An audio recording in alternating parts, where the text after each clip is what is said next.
and that are performed are to help us to have the spiritual strength or emotional strength, the mental strength or the physical strength to encounter fears.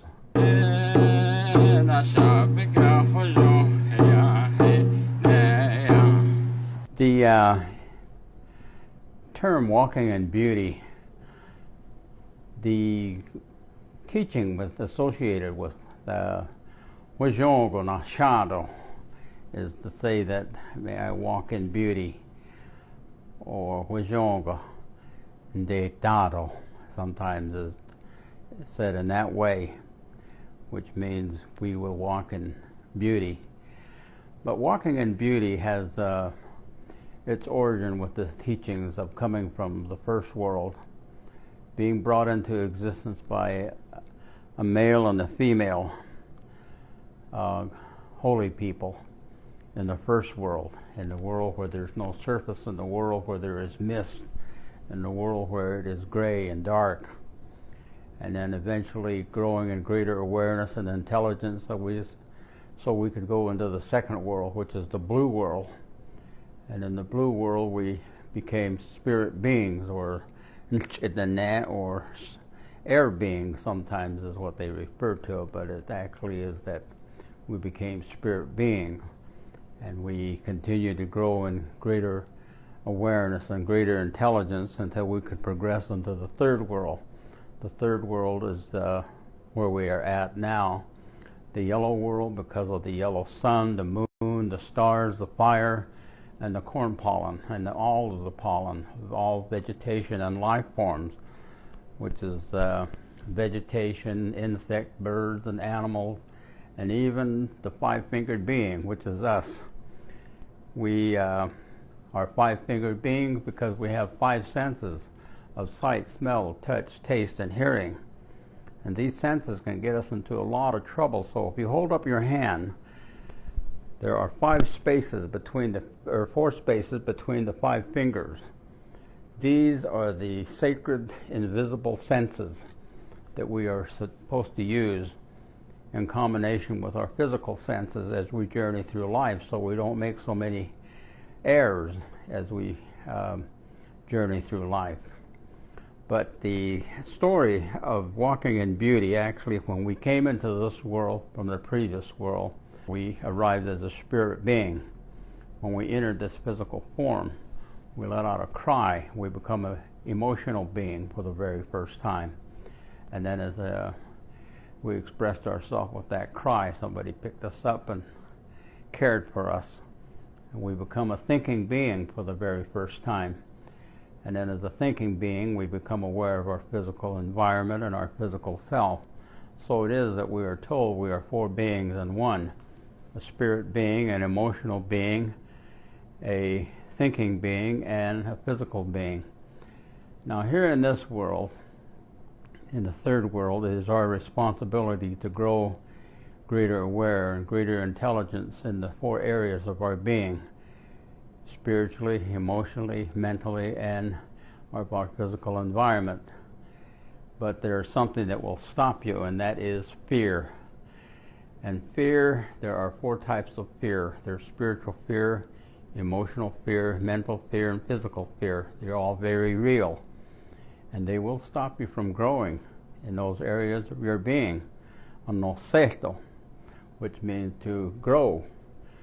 And so all the things that we are told is that we must be willing to encounter our fears. Now some of the ceremonies in that are performed are to help us to have the spiritual strength or emotional strength, the mental strength or the physical strength to encounter fears. But as we encounter our fears, it is our individual responsibility to make that effort. And when we encounter the fears, you can never conquer fear or destroy it. It's always going to be there. But you can learn how to get beyond it. And when you do, you are rewarded with four very special gifts. And those gifts are joy and happiness, confidence, and peace. Those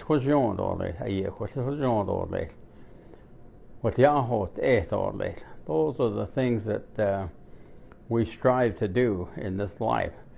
And so Walking in beauty involves encountering fears spiritually, emotionally, mentally, and physically, and getting beyond them so that we can have joy and happiness and confidence and peace in the 4 areas of our being. And that's what it means to walk in beauty, when you can acquire those various forms of peace in your entire being.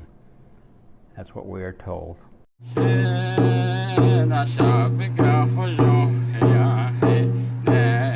Recognizing it, we call it the Beauty Way prayer. What would be the word is actually Huizhonja to the Zen. And the Beauty Way prayer is actually quite lengthy, but the basic parts of the ceremony and the ceremonial prayer is Kore Hozona Shadow. That means, from here now, may I walk in joy, happiness, confidence, and peace, with it all around me and in me. And then it goes on to say, may there be joy, happiness, confidence, and peace before me.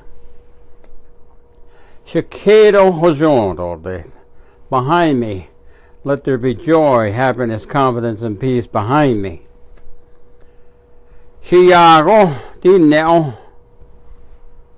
Below me, let there be joy, happiness, confidence, and peace below me. And then above me, Chicago Hojon all day. Above me, let there be joy, happiness, confidence, and peace there above me. And it is that the prayer usually ends with saying, Huizho Nahaste, Huizho Nahaste, Huizho Nahaste, Huizho Nahaste. But that's the very skeleton of the prayer.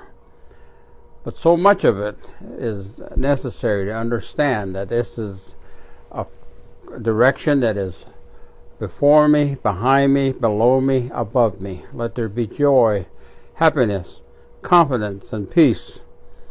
When I was very young, I was talking with the elders and that, and in my silly way, I asked, how about over here to the left or over there to the right? And they got very upset with me. They said, don't you need which is, this is the trail, you remain on that. You use your tadatin. If you go off that way and off that way, you might get lost. And then you might not be able to ever find your way back to this trail that you're supposed to remain on. And those are the things that I am told, and those are the things that we are told.